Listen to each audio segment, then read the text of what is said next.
Democrats caucus, Republicans finalized their plans for next week's Republican National Convention in Milwaukee. The Iowa Republican delegation will include 20 Trump delegates, 9 for Ron DeSantis and 8 for Nikki Haley. Iowa Republican Chairman Jeff Kaufmann says the convention will highlight party priorities and include one big surprise. Supports the nominee. So I don't anticipate a lot of tension. There's going to be, there's always going to be generated tension where somebody's fiefdom might be attacked, but from the 30,000-foot view, and especially out here in Iowa, and having seen and done this for a decade, that's really child's play, to be honest with you. The big scheme of things, I think you're going to see a unified party, and I think you're going to hear about the same themes over and over and over again. So does this make it more of a coronation rather than a convention? I mean, is that what these conventions really have become? I think I would lower the expectation just a little bit less than that and say that this is a commercial. When you've got a nominee and there's no delegate fight whatsoever, this is a commercial where you've got quite a few people watching at very specific times that you could potentially still sway.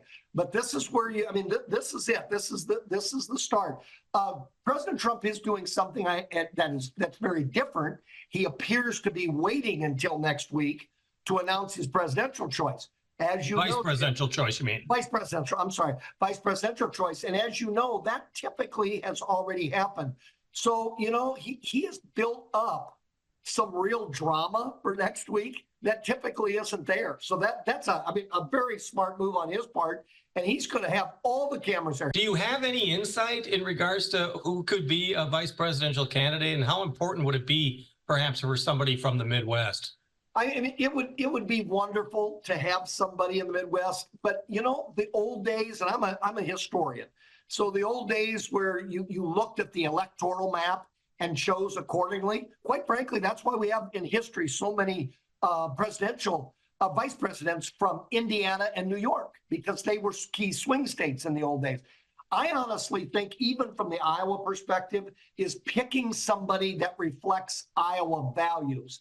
Almost all the people on that list, Jim, almost every one of them have been in this state.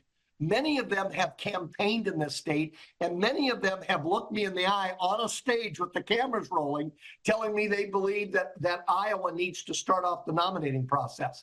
So, do I have my favorites? Yes, but I can tell you exactly as the Iowa chair, what my favoritism is based on.